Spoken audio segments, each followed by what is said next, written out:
حظ وطاقة برج الجدي. نبدأ بسم الله والصلاة على سيدنا محمد عليه أفضل الصلاة والسلام. برج الجدي عندك طاقة طموح، بتحاول تزود دخلك أو تزود رزقك الفترة اللي جاية.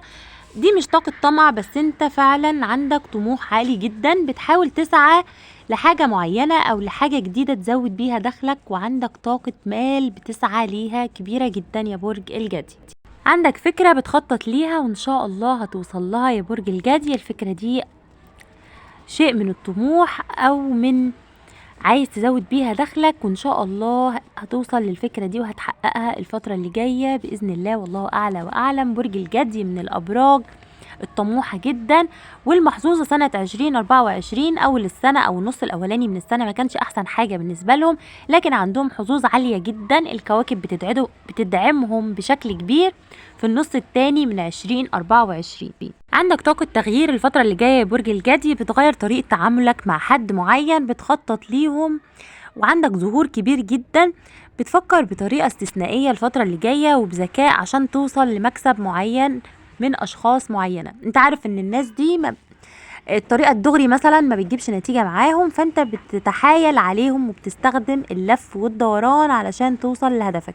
هما مش نافع معاهم غير الطريقة دي، فانت بتحاول تستثني طريقة تعاملك مع الناس وبتعامل الناس دي بطريقة معينة وبتخطط لهم علشان توصل لهدفك، وإن شاء الله هتوصل يا برج الجدي.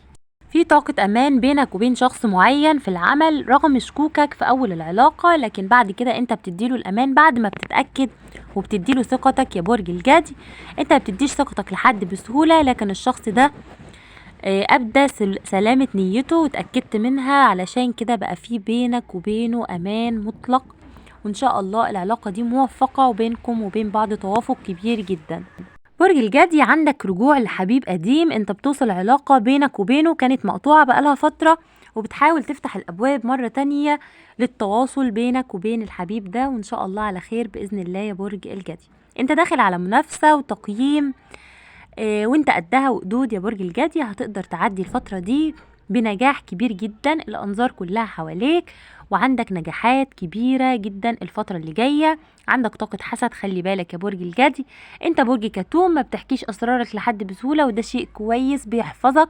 التزم الاستغفار الفترة اللي جاية، كل أمورك هتتم على خير وهتوصل لأهدافك وتحققها بإذن الله. عندك فرحة وسعادة مستنياك. باقي سنة 2024 بالنسبة لك مثابة سنة الحصاد لتعب ومجهود سنين فاتت. أهداف كتيرة هتقدر تحققها في المجال المهني والعاطفي، انت كنت بتدور على نفسك وأخيرا هتلاقيها يا برج الجدي بإذن الله، والله أعلى وأعلم. عندك حسم علاقات يا برج الجدي الفترة اللي جاية، انت في علاقة بتلتمس لها الأعذار وبتحاول ما تنهيهاش، سواء أنهيتها أو كملتها.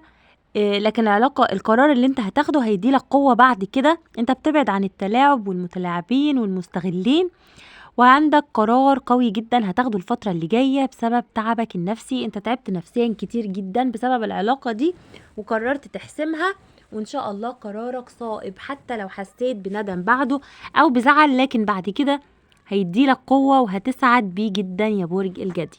في حواليك أشخاص متلاعبة يا برج الجدي، انت هتكشف أمرهم وهتكشف حقيقتهم. في شخص هتكشف حقيقته قدام شخص تاني وهتبين براءة الشخص ده وهتنصره، وانت هتكون سبب كبير في ظهور الحق. انت برج ما بتحبش الظلم، بتحب الحق جدا وبتنصره حتى لو على حساب مين، فعلشان كده انت هتكون سبب في كشف الحقيقة بإذن الله، والله أعلى وأعلم. هتحط ايدك في ايد شخص طيب وعطوف يا برج الجدي، هيساعدك وهيبقى سند ليك الفترة اللي جاية. عندك معالجة لأمر معين سواء صحي أو مهني أو عائلي، هتبقى نسبته ضعيفة جدا، لكن انت هتعمل بجد وهتعلي النسبة دي. عندك مدفوعات بالدولار جايلك الفترة اللي جاية، والله أعلى وأعلم. لو الطاقة مناسبة ليكم تاخدها، لو مش مناسبة سيبها لحد تاني. عندك سفر وأوراق بتحاول تخلصها الفترة اللي جاية يا برج الجدي. في بعض المشاكل الأسرية بسبب انشغالك في العمل، لكن انت هتقدر تعدي المشاكل دي بحكمتك ودبلوماسيتك يا برج الجدي. لو القراءة عجبتك ما تنسانيش باللايك والاشتراك، واسيبكم في رعاية الله وحفظه، والسلام عليكم ورحمة الله وبركاته.